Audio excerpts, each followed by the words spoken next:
Entonces decíamos que todo esto se me han estado dando, o este incremento de cargas me ha permitido esta condición de esfuerzos, de incremento de esfuerzos directamente en la sección transversal. Llegamos a un punto donde tenemos acá un esfuerzo de fluencia en la fibra A, ¿cierto? Y de allí ya no puedo irme más allá porque es el límite que tiene mi material. Entonces, resulta que ya las demás fibras de ahí hacia adentro empiezan a entrar en fluencia. Entonces, a eso se le conoce como una zona la cual empieza a entrar en plastificación. Miremos que la fibra A en nuestra curva del material como tal llegó a fluencia y continuó.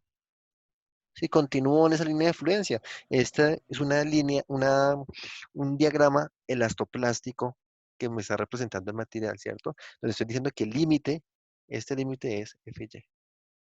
No voy a ir más allá de eso. Y las otras fibras, muy seguramente si yo aquí entre A y B tengo una fibra intermedia, pues van a estar por acá. Ya están plastificadas, ¿cierto? Van a estar acá, en este punto. Que van a tener grandes deformaciones, sí, pero a nivel de esfuerzos ya van a estar en plastificación sin llegar a superar el límite del material. Aunque nosotros sabemos que después de la zona de fluencia existe un endurecimiento como característica del material, ¿cierto? Por deformación, pero aquí nuestro límite de diseño va a ser la fluencia.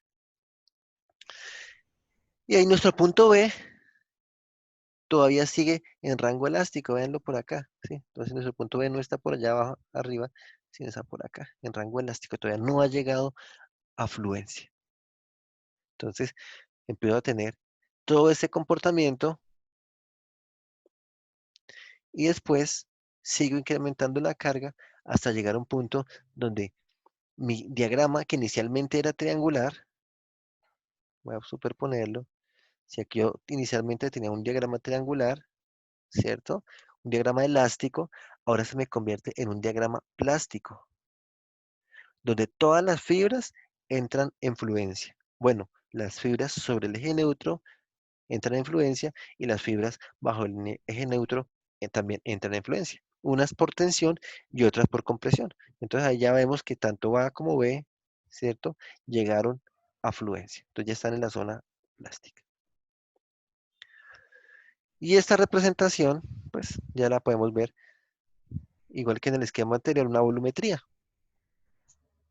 donde antes teníamos un coeficiente, un brazo, aquí diferente, ¿no?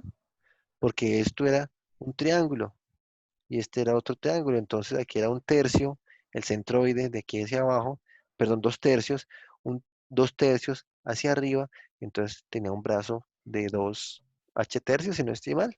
Bueno, podemos calcularlo. Y ahora como nuestros bloques de esfuerzos, que vean, estamos en FY, son unos paralelepípedos, ¿sí? Ya no son prismáticos, sino unos paralelepípedos, entonces ese volumen ya nos va a cambiar también el brazo, como H medios.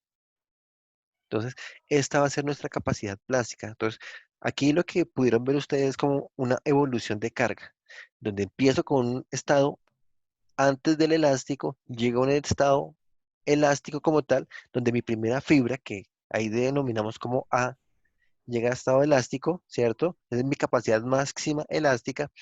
Después sigo incrementando la carga y llego a una zona inelástica, donde parte, que sería la etapa 3, parte del material está en zona elástica y parte está en zona plástica, se le conoce como una zona inelástica, ¿cierto?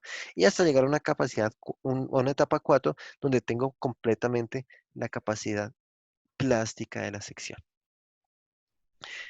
Esta etapa 4, así como se está presentando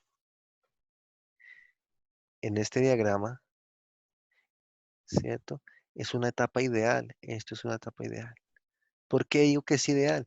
Porque si me voy a este punto C del eje neutro, ¿cierto? Yo digo que en ese punto, simultáneamente, tengo un estado de plastificación por tensión y por compresión, ¿cierto? Y eso no puede ser. O sea que yo, igual aquí debo tener una pendiente. No, no quedó tan chévere, pero yo aquí debería tener como una pendientica. un eje neutro. O sea, voy a tener un rango elástico chiquitico, chiquitico, porque me tiene que hacer la transición de lo que pasa de tensión a compresión.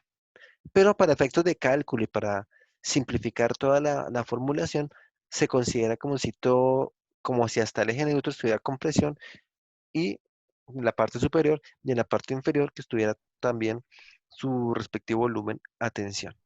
¿De acuerdo?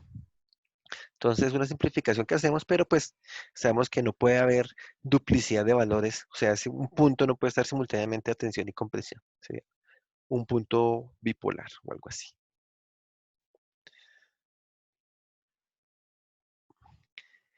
Entonces aquí lo que encontramos básicamente es ese comportamiento de nuestras vigas, así como hicimos un planteamiento de diseño para columnas, vamos a hacer un planteamiento de diseño para vigas con base en una curva de trabajo.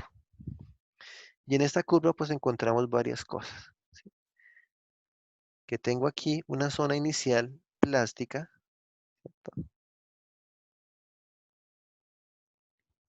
que tengo una zona al final elástica y tengo una zona intermedia inelástica. ¿Sí? Ya dijimos que la zona elástica pues tenemos un comportamiento de esta forma, donde aquí mi límite va a ser FY. Que en mi zona plástica, pues mi esquema, esto debería ser recto, que mi esquema debería ser como uniforme, ¿cierto? Algo así, algo así. Y una zona intermedia donde yo voy a tener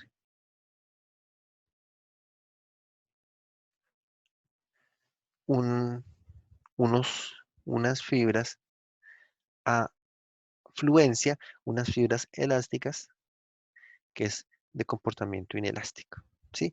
Para que ubiquemos ese comportamiento dentro de esta curva. Si empezamos a detallar ese comportamiento de la elástica, de la viga, del rango elástico, o sea, del final, vemos que aquí tengo una zona que viene como con este comportamiento. Hagámosle otro color para que no nos quede tan tachado,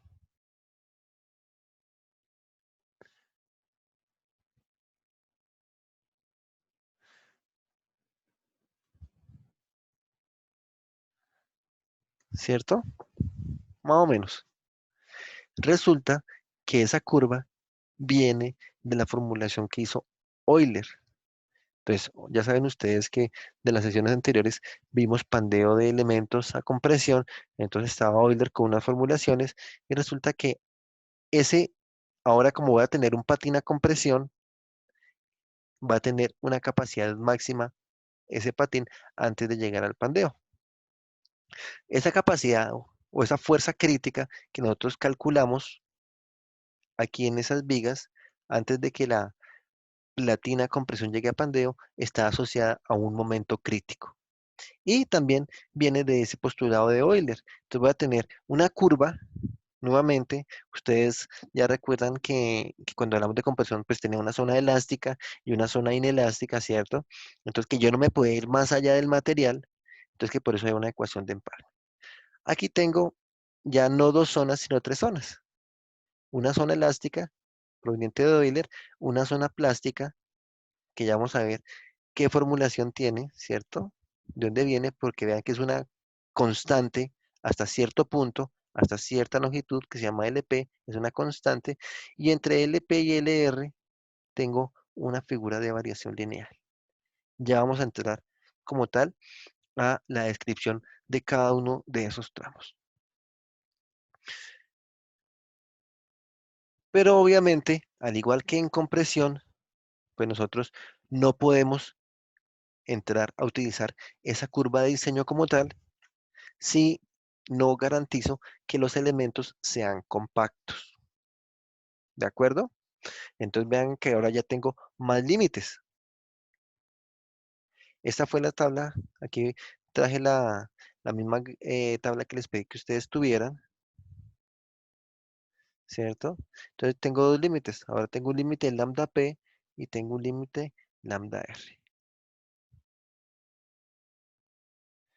¿Qué quiere decir?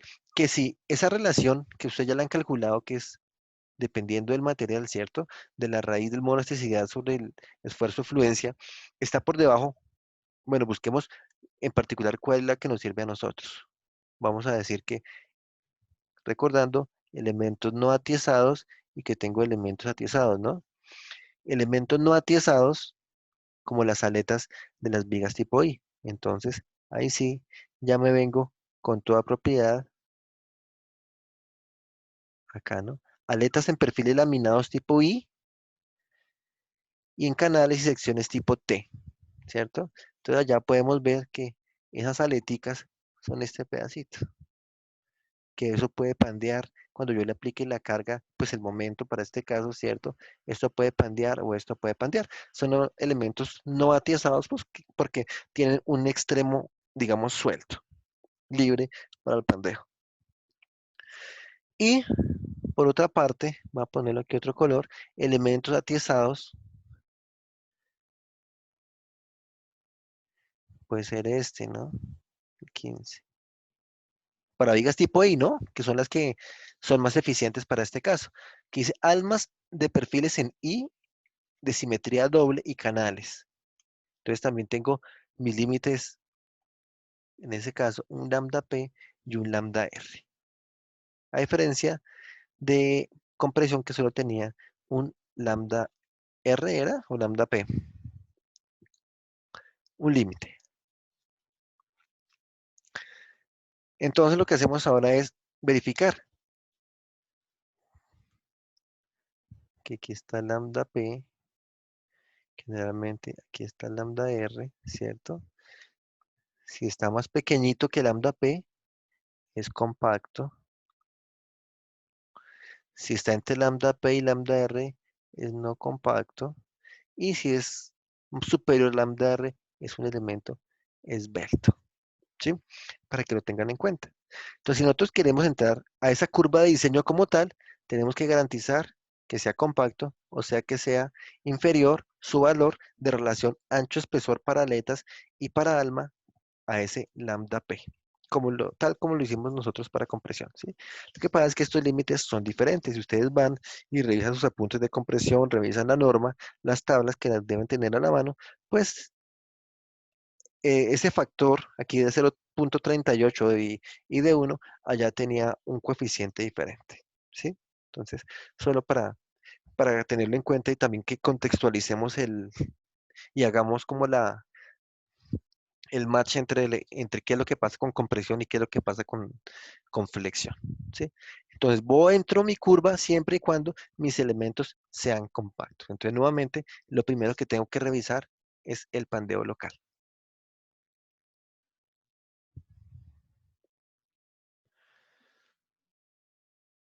Acá pues tengo más elementos de la tabla, ya lo que ustedes quieran buscar, cualquiera que sea la sección que necesiten, pues aquí está.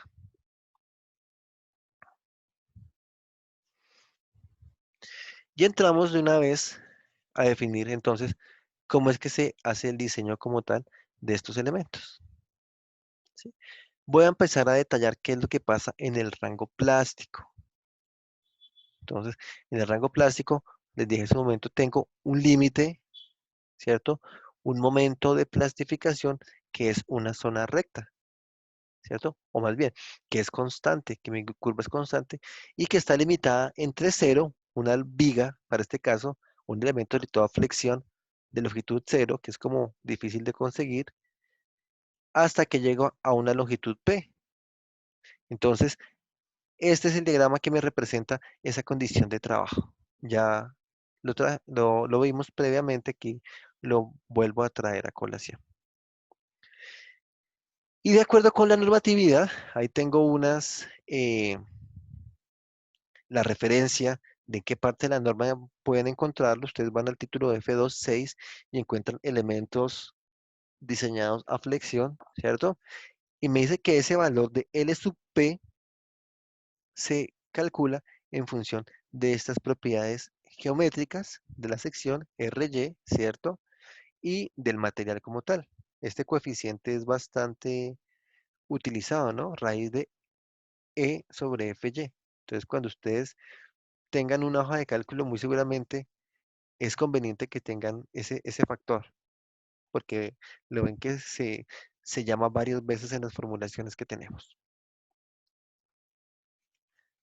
¿sí? ¿Y por qué RY? ¿Por qué se plantea que esa función o que esta longitud depende de RY? Recordemos que las vigas tienen un eje fuerte y un eje débil. El eje fuerte va a ser el eje X, o sea, digamos, de deflexión vertical. En cambio, que en sentido perpendicular, como ustedes lo hicieron en la tarea, tiene una menor resistencia, ¿cierto? Sabemos que ese RY es el radio de giro, la raíz de la inercia sobre el área. Entonces, si tengo una menor inercia, voy a tener un menor radio de giro. Entonces, la inercia es la propiedad mecánica de la sección que evita que el perfil, para este caso, se pandee lateralmente.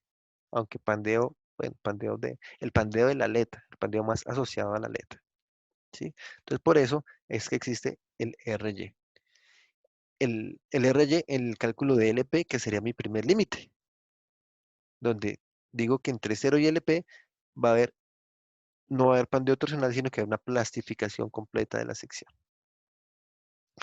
Y el límite de LR, aprovecho lo calculo acá, y depende de varios factores. Uno es un radio de giro ajustado, ¿cierto? Y lo demás son parámetros como tal de la sección. J, el momento polar de inercia. C, unos factores que ya vamos a ver. Sx, un módulo elástico de sección en X, ¿cierto? Mayor. H sub 0, también ya lo vamos a ver. Bueno, todos son factores casi que mecánicos y del material. Entonces, también podemos calcular de cuánto es ese límite LR. O sea que yo puedo definir para una sección estructural, para un perfil, así como hemos definido para las columnas, ¿sí? ¿Entre qué longitud va a trabajar elásticamente, ¿cierto? De aquí para allá. ¿En qué longitud va a trabajar inelásticamente y en qué longitud va a trabajar elásticamente? Yo puedo decirlo porque, pues, consigo un perfil, por ejemplo, un 8 por 31. Y para ese perfil 8 por 31 yo puedo trazar mi curva, ¿cierto? Y aparte, pues resulta que en una obra me están diciendo, no, ni tengo un perfil 8 por 31. Miremos a ver si en 5 metros, cómo se comporta el perfil, qué capacidad tiene. Ah, entonces yo puedo trazar mi curva para 8 por 31, busco dónde está 5 metros, si está por acá o está por acá, y miro qué capacidad tiene mi perfil. Y eso, como siempre hacemos, lo comparamos contra una solicitación que viene ya como tal del proceso de diseño. Entonces, nuevamente, estas curvas nos sirven a nosotros para calcular la resistencia y esa resistencia la comparamos con la solicitación y obviamente tiene que ser más alta la resistencia que la solicitación para contar con un diseño seguro. ¿De acuerdo?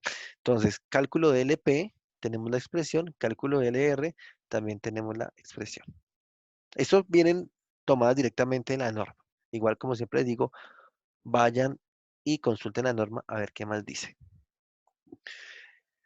Este RTS es como, podemos decir que es como un radio de giro, ¿sí?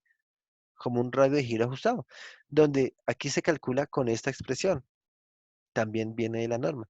Raíz de la inercia débil de la sección por CW, que también CW es se llama un coeficiente de alabeo, tiene unidades a las 6, ¿cierto? De longitud a las 6, o sea que físicamente no representa o no sería representativo, pero es como la propiedad, así como la inercia es la propiedad geométrica para evitar deformaciones, ¿cierto? Ese CW, que es el coeficiente de alabeo, es como la propiedad geométrica que evita que la sección como que se deforme, se torsione, bueno, torsione no porque no es el módulo de torsión, como se deforme, es una restricción al alabeo, ¿sí? Y bueno, dividido por SX, que es el módulo de sección, que todo esto ustedes lo encuentran dentro de los catálogos que tienen. Entonces, una forma de calcularlo está así. El CW, si no están en catálogos, para vigas de tipo I, se calcula con esta expresión. Igual, todos factores conocidos. Ah, bueno, este H sub 0 no es un factor conocido, explícitamente hablando, porque ese H sub 0 como tal es, hagamos un dibujito, ese H sub 0 es, si yo tengo mi viga tipo I, ¿cierto? Asumiendo que esta sea mi viga tipo I y que está centrada, obviamente, bueno, bien dibujada, el H sub 0 es la distancia, según ustedes van a ir a la norma, es la distancia entre centroides de aletas. Centroides de aletas, ojo, ténganlo en cuenta. Por eso no es que esté mal acotado. Mi centroide de aleta va a ser, yo digo que es por acá, y yo digo que es por acá. Esa es mi distancia centroide de aleta. Se puede calcular como el D total, ¿cierto? El H total, que en ningún catálogo está como D, ¿cierto? La altura total menos, aquí le quito medio patín y aquí le quito medio patín. Entonces sería como el D menos el T sub F, de acuerdo a la nomenclatura que aparece en catálogos. O para que ustedes lo tengan claro, es la distancia entre centroides de aletas. Esas aletas generalmente son aletas rectas, son aletas rectangulares más bien. Entonces, pues el centroide de una figura geométrica rectangular, ustedes ya lo conocen que es la mitad, a media altura. ¿Sí? Aquí también la norma me dice que adicionalmente este RTS lo puedo calcular con esta expresión o con esta expresión, ¿sí? Sin tener que irme por el coeficiente alabeo. Entonces, o si reemplazo aquí este coeficiente de alabeo en este valor, pues puede que llegue y encuentre esta misma expresión, ¿de acuerdo? Entonces, para que tengan en cuenta de pronto esta ecuación, esta expresión es más simplificada. Si ustedes lo tienen de catálogo, lo utilizan y si no lo tienen de catálogo, pues plantean esta expresión para el cálculo de ese radio de giro.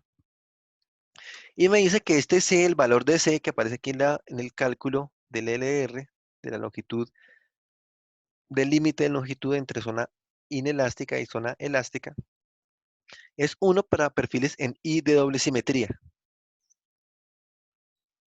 Simetría con respecto a un eje horizontal, simetría con respecto a un eje vertical. Es doblemente simétrico. O sea, C1 de una vez.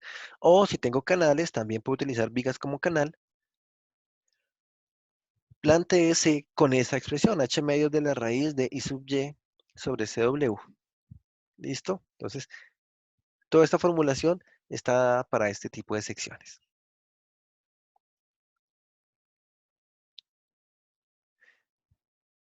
Y acá me hace falta algo importante que es yo cómo calculo el momento. Resulta que este momento plástico, ¿sí? Este momento lo calculo como Fy por Zx. Siendo ese Zx, ustedes si tienen el catálogo a la mano, díganme qué significa ese Zx, qué quiere decir. Y obviamente, miren si tienen catálogo que tengan esas propiedades o si no, pues estamos fritos. Ingeniero, ¿me puede repetir por favor qué es el Sx? ¿Módulo plástico? No, no es el módulo plástico. Miren el catálogo que es Sx y miren qué es Zx. Zx se conoce como módulo plástico de sección, ¿sí? Y miren qué es el Sx.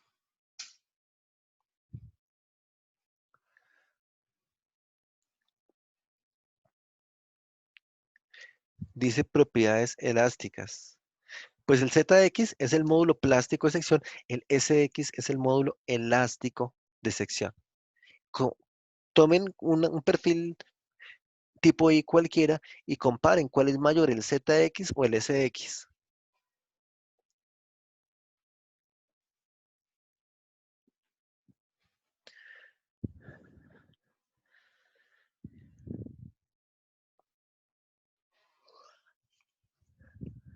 ZX es mayor, claro que sí, ¿sí? Porque estamos trabajando con la capacidad plástica de la sección. O sea, ZX viene aquí en mi zona izquierda, mientras que el SX viene aquí en mi zona derecha, ¿de acuerdo?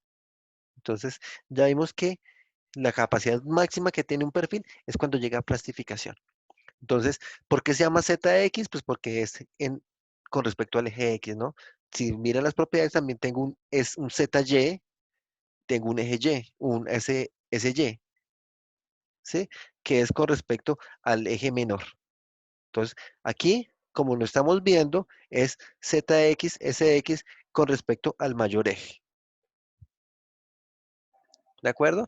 Entonces, si quiero calcular aquí cuánto es mi momento plástico, pues voy conociendo el material FY, la fluencia, no sé, 250, 350, el material que tengo, y lo multiplico por el SY, por el ZX, y ahí me va a dar un valor, dependiendo de las unidades, ¿no? Generalmente me da Newton milímetro.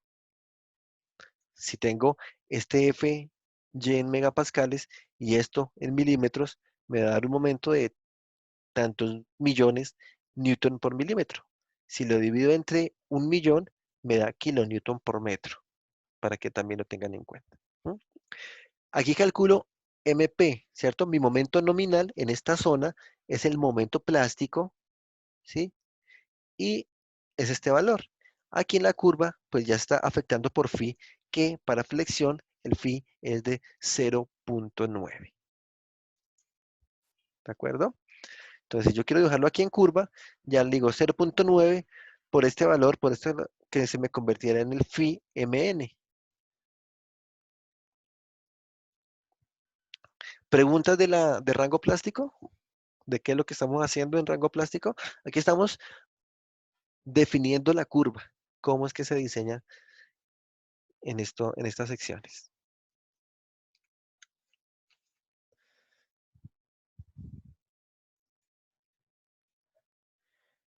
Listo, no hay preguntas de plastificación. Ok. Paso entonces al rango inelástico. Miremos que en el rango inelástico es una zona de variación lineal, ¿cierto? Variación lineal. Entonces esperaríamos que el momento varíe directamente con la longitud. O sea que si tengo mayor longitud, va variando el momento, se va reduciendo el momento. Lo que no pasa aquí en la curva elástica, ¿no? Que ya vemos que no es de orden uno. No sé si es de orden 2, de orden 3, no sé. Lo que sé es que no es de orden uno. Ya más adelante lo miraremos. Tengo las mismas expresiones, pues, para el cálculo de las longitudes, y acá estamos hablando que tenemos esta figura. Aquí es donde se nos va a comportar de esta forma la sección, ¿sí? Una zona parcialmente elástica, una zona parcialmente inelástica, y es un trabajo conjunto de los dos de los dos comportamientos.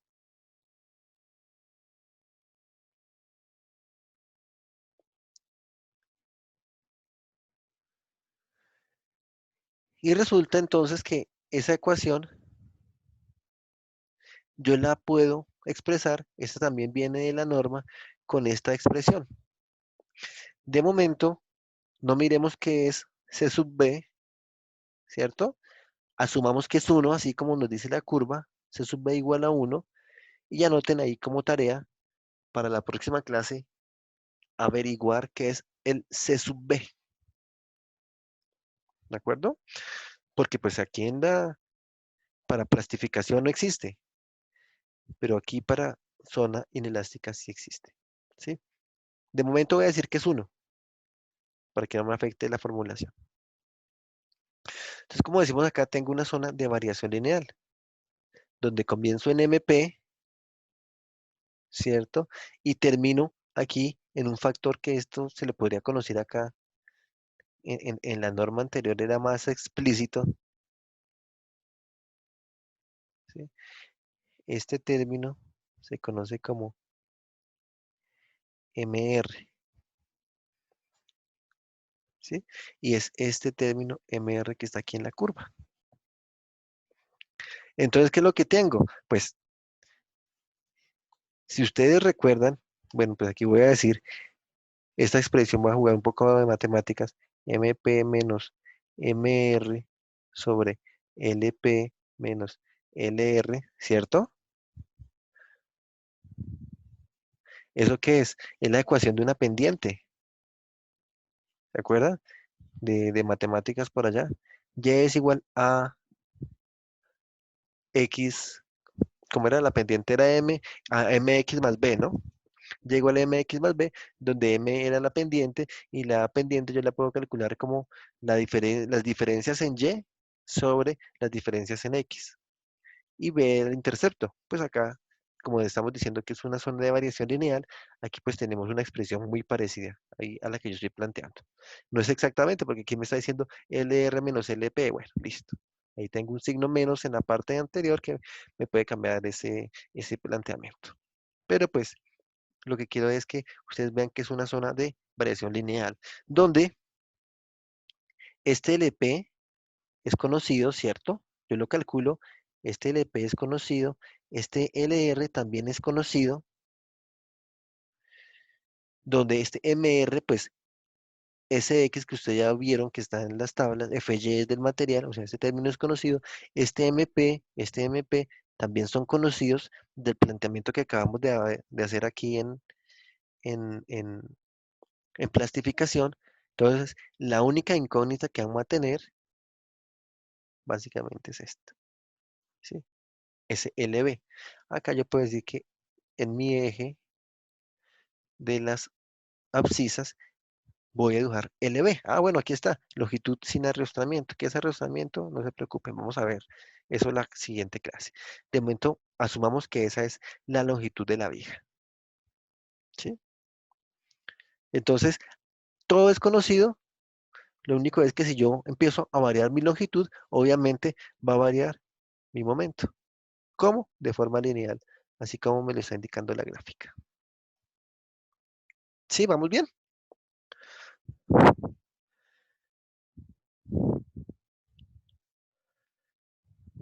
Listo. Que alguien me escribió por ahí. Sí, bien, todo bien, listo. Ok, perfecto.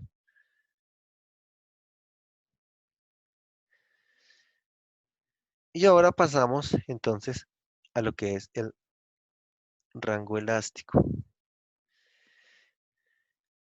Y en el rango elástico, la formulación, pues ya sabemos que es la misma, los límites son los mismos. Voy a estar en rango elástico, entonces mi diagrama va a cambiar. Ya no son dos bloques, dos paralelepípedos a compresión, sino que vuelvo a mi condición de esfuerzos en troncos de pirámide, ¿sí? Y la formulación indica que el momento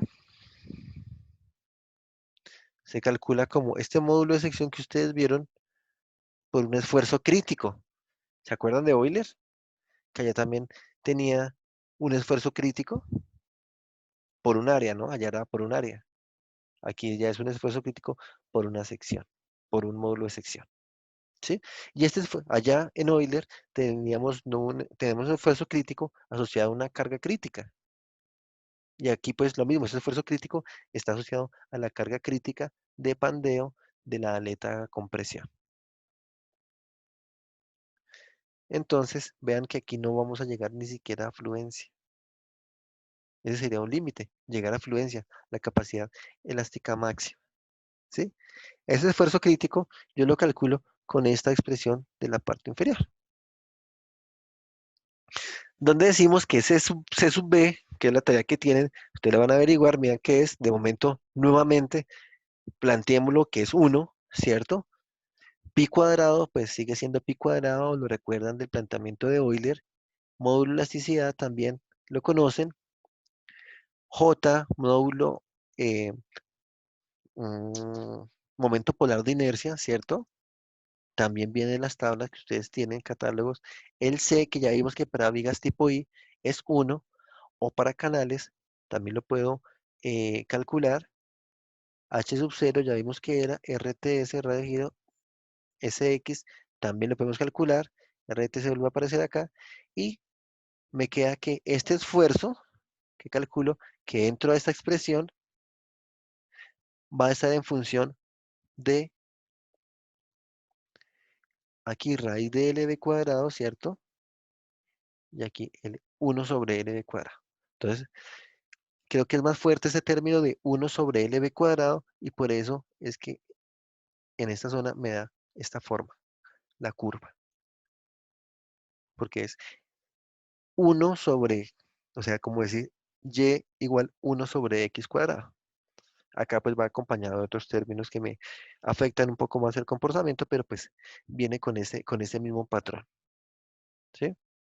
Pi cuadrado E de la formulación de Euler, ya sabemos que es una carga axial asociada al pandeo de la aleta de compresión y demás términos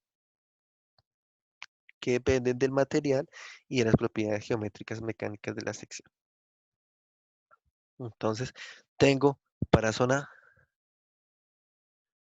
plástica, no tengo variación, para zona inelástica, tengo variación lineal, grado 1, y acá tengo grado 2 podríamos decir, o más bien, 1 sobre grado 2, ¿cierto?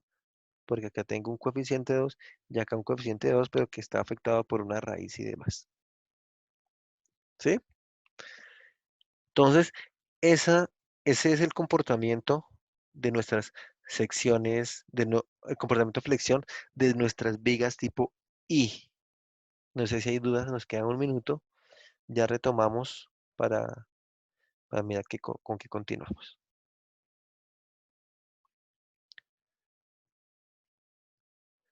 ¿Todo bien? ¿Es suficientemente claro? Sí, señor. Muy bien, Julián, muy bien. O sea, para el parcial está listo. Eso es lo bueno.